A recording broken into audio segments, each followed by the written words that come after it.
Good morning students. मैं Amit sir Vatsarabhai Vanmadi school of scholars की तरफ से पिछली तासिका में हमने आपके क्लास के सेकंड लेसन रुंजाल जी का जंजाल इस लेसन को शुरुआत की थी। कुछ चीज़ें हमने यहाँ पे स्पष्टीकरण में देखी थी कि किस तरह से आज के ज़माने में मार्केट में नई नई स्कीमें लेकर ऋण यानी कर्जा प्रोवाइड करने वाली विविध कंपनियां आकर आपको किस तरह से प्रलोभन देती है, आमिष दिखाती है और किस तरह से हम अपना जीवन तनावग्रस्त बनाते हैं, इस बारे में हमने चर्चा की थी। आगे हम देखेंगे कि अब आप कहेंगे कि भैया हम तो उतने ही पैर पसारते हैं जितनी हमारी चादर है। मतलब आप ये कहेंगे कि हम तो कभी ऋण लेते नहीं, जितना हमारे पास है उसी में हम समाधान व्यक्त करते हैं और उसी में अपना जीवन व्यतीत करते हैं। बात भी ठीक है, लेकिन जब चादर से पैर निकले तो उसकी पूर्ण सुरक्षा करनी ही चाहिए। अगर वो सुरक्षा करने की गारंटी अगर बीमा कंपनियां लेती है, कर्ज आपको देने वाली कंपनियां लेती है, मतलब वो कहती है कि अगर आप कर्ज लेते हो तो उसको लौटाने की गारंटी भी वो कंपनियां अपने ऊपर लेती हैं, तो हम व्यर्थ ही चिंता करेंगे। देखिए चादर कैसे बढ़े ये तो आप समझ सकते हैं। मतलब अपनी ज़रूरतें कितनी बढ़ानी है वो आप पर डिपेंड करती हैं, आप पर निर्भर है। लेकिन चादर में अगर मार्केट में नई नई कंपनी आती है, आपको कर्जा प्रोवाइड करती हैं, फिर भी अगर आप कर्जा न लेकर सिकुड़ कर अपनी ज़िंदगी जीवन व्यतीत करते हैं तो ये आप उन कंपनियों का अपमान कर रहे हो, ऐसा उनको लगता है और ये चीज़ें उन कंपनियों को बर्दाश्त नहीं होगी। हम मनुष्य तर्कशील प्राणी हैं, तर्क करना हमारा एक स्वाभाविक गुण है। वह दूरदर्शी भी है, मतलब दूर की सोच रखता है, अर्थात दूरदर्शी से भी वह क्यों चुके, मतलब दूर की सोच रखने से भी वो क्यों चुके। वह फिर प्रश्न करेगा, अजय भैया अगर कर्जा लोगे तो उसको चुकाना भी पड़ेगा, लेकिन स्थिति यह है कि आपके तर्क को चारा खाने चाहिए। मतलब आप ये सोच रखते हैं कि अगर हम कर्जा लेंगे तो वो चुकाना भी पड़ेगा। तो आपके इस तर्क को ये वित्तीय कंपनियां, कुबेर के प्रतिनिधि यानी वित्तीय कंपनियों के एजेंट आपको एक ऐसा सपना दिखाएंगे कि आपको पतझड़ में भी सावन नजर आएंगे। मतलब इतनी आमिषें दिखाएंगे, इतने प्रलोभन दिखाएंगे कि ऋण लेने से आपको कितना फ़ायदा होगा, यानी 1 रुपये का भी आपको नुकसान नहीं होगा कर्ज लेने से, ऐसा सपना दिखाएंगे। कुछ देर के लिए आप तो हनुमान जी को भूलकर इन्हीं को संकट मोचन कहेंगे। कुछ समय के लिए आप ये कहेंगे कि हमारे लिए संकट मोचन हनुमान जी नहीं है, तो ये वित्तीय कंपनियां कर्ज आपको देने वाली कंपनियां ही लगेंगी।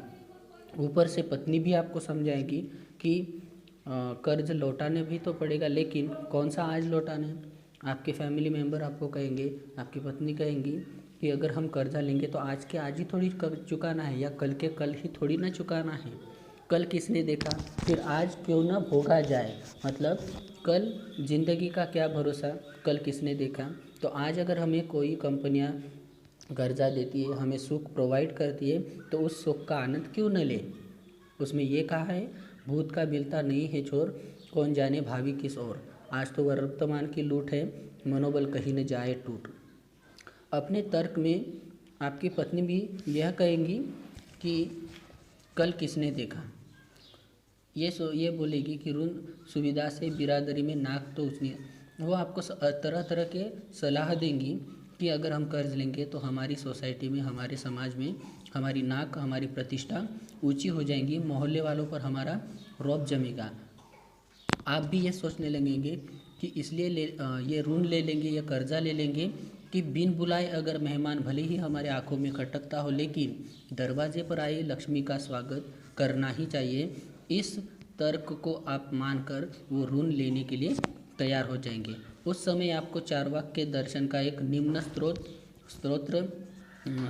सूत्र आपको ठीक लगेगा। यावत् जीवेत सुखम जीवेत, ऋणम कृत्वा घृतम पिबेत, भस्मीभूतस्य देहस्य पुनरागमन कुता। मतलब अर्थात जब तक जियो सुखपूर्वक जियो, मतलब हमारी ज़िंदगी जब तक है तो सुख से बिताओ, कर्ज लेकर घी पियो, मतलब कर्जा लेकर ये ज़िंदगी बिताओ, क्या पता इस नश्वर का क्या भरोसा, अगले पुनर्जन्म मिले या ना मिले। कहते हैं कि धन का अभाव घर में अशांति पैदा करता है। ये बात तो सही है कि अगर आपके घर में पैसे नहीं हो तो घर में अशांति रहती है, मन अस्थिर रहता है। इसी अशांति को दूर करने के लिए आज तरह तरह की वित्तीय कंपनियां आपको बिना आवेदन पर, मतलब आपके निमंत्रण की राह न देखते हुए खुद ही आपके दरवाजे पर अलग अलग कंपनियां आएंगी। यदि आप मोबाइल धारी है, मतलब आपके पास मोबाइल है, तो आज की तारीख में लगभग सभी मोबाइल कंपनियां आपको लोन देती है। टॉक टाइम अगर ऐन समय पर ख़त्म हो गया तो आप एक मिस कॉल देकर 10 रुपये या 20 रुपये या 50 रुपये का टॉक टाइम का लोन ले सकते हैं।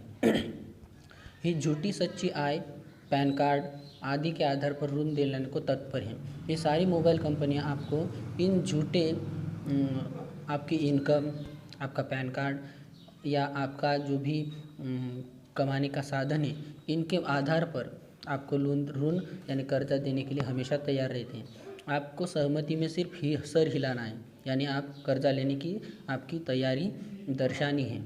बस आपको द्वार पर सारी सुविधाएं मिल जाएंगी। इसमें व्यक्तिगत ऋण यानी पर्सनल लोन, शिक्षा ऋण, एजुकेशन लोन, गृह लोन यानी होम लोन, कार लोन आदि न जाने किन किन से ये शुरुआत होती है। आपको सिर्फ क्या करना है, कुछ फूल अक्षत मतलब डाउन पेमेंट, कुछ ही रुपए, कम रुपए की आपको व्यवस्था करनी है डाउन पेमेंट के रूप में, बाकी सब आपको ही अपने आप ही हो जाएगा। आइए अब इसमें संबंधित परिणामों की चर्चा भी कर लें कि ऋण लेने के बाद किन किन परिणामों को हमको सामना करना पड़ता है। अभी हमारे देश में जितने भी महानगर हैं उनकी रेड लाइट एरिया पर अगर नज़र डालें तो दूर दूर तक आपको कारों की कतारें, लंबी लंबी लाइन आपको दिखाई देगी। डायनासोर साइकिल तो जहाँ साइकिल तो डायनासोर की तरह लुप्त दिखाई देती है, मतलब आपको इन महानगरों की सड़कों पर साइकिल कहीं पे भी नहीं दिखाई देती। देखकर आप शायद मानेंगे नहीं कि हमारा देश गरीब है। कारों की इतनी बड़ी तादाद, इतनी बड़ी संख्या देखकर आपको ऐसा लगेगा कि हमारा देश गरीब नहीं है। और ये कारों की जितनी बड़ी संख्या बढ़ने के लिए बस ज़्यादा से ज़्यादा 10 वर्षों से ज़्यादा समय नहीं हुआ होगा। वास्तविक यह है कि हम अक्सर अपनी वास्तविक स्थिति को भूलकर अनावश्यक कार्यों के लिए ऋण लेते हैं। मतलब हमारी जितनी ज़रूरत है उससे ज़्यादा, मतलब जिन चीज़ों की ज़रूरत भी हमारे जीवन में नहीं है उन चीज़ों के लिए आप ऋण लेंगे, कर्जा लेंगे। ऐसे में कई बार फिजूल खर्ची भी बढ़ जाती है, मतलब ज़रूरत से ज़्यादा अनावश्यक खर्चा आपका बढ़ेगा। बेटी के विवाह के लिए आपका बजट समझो 1 लाख रुपए है, उसकी लगे जगह वो खर्चा 1.5 लाख के ऊपर जाएगा इन कर्ज़ों की वजह से। क्योंकि हमको कर्जा मिलता है तो क्यों ना खर्च करें, ऐसा हमारा मानना होगा।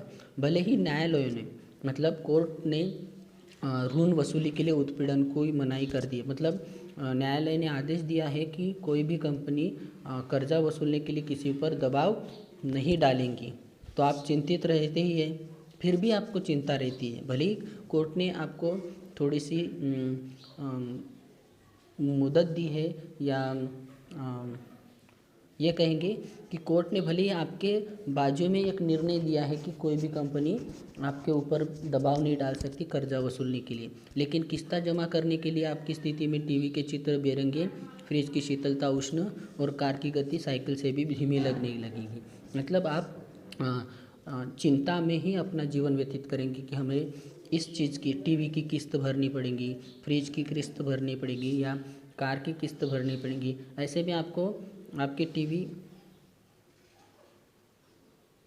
टीवी जो है वो बेरंगी नज़र आएंगी, और आपकी फ्रिज की जो ठंडकता है वो गर्म नज़र आएंगी, या आपकी कार की गति, स्पीड जो है वो साइकिल से भी कम नज़र आएंगी। तो इस ऋण जाल में फंसने से बचिए, क्योंकि नाहक ही आप बैल मुझे मार ऐसी स्थिति उत्पन्न हो जाएगी। झूठी शान कुछ दिनों के लिए रहती है, बाद में प्रतिष्ठा को जो आघात पहुंचता है। समझो आपने एक आध कर्ज लिया और आप लौटा नहीं सके, तो समाज में प्रतिष्ठा हासिल करने के आपने जो भी कर्जा लिया है उसी समाज में आपकी निंदा हो सकती है, नालस्ती हो सकती है, नाचक्की हो सकती है। अतः अपना जीवन बेरंग होने से बचाइए। जीवन में अपनी स्थिति के अनुरूप ही, मतलब अपनी जितनी ज़रूरत है उसमें ही अपना जीवन व्यतीत करें, जिनकी आभास सदैव आपको महसूस होंगी। मतलब सिंपल लिविंग जिसको बोलते हैं, साधारण जीवन हमको व्यतीत करना चाहिए। या अभी जो ये कंपनियां कृत्रिम रंग हमें दिखाएंगी उसके भुलावे में नहीं आना है और अपना जीवन बेरंग या बदरंग नहीं बनाना है। इसके आगे आपको इस लेसन को एक आपके नोटबुक के एक पेज में लिखना है और इसके जो कठिन शब्दार्थ है ये भी आपको नोटबुक में लिखना है। उसके बाकी के प्रश्नोत्तर जो है हम अगली तासिका में देखेंगे। धन्यवाद।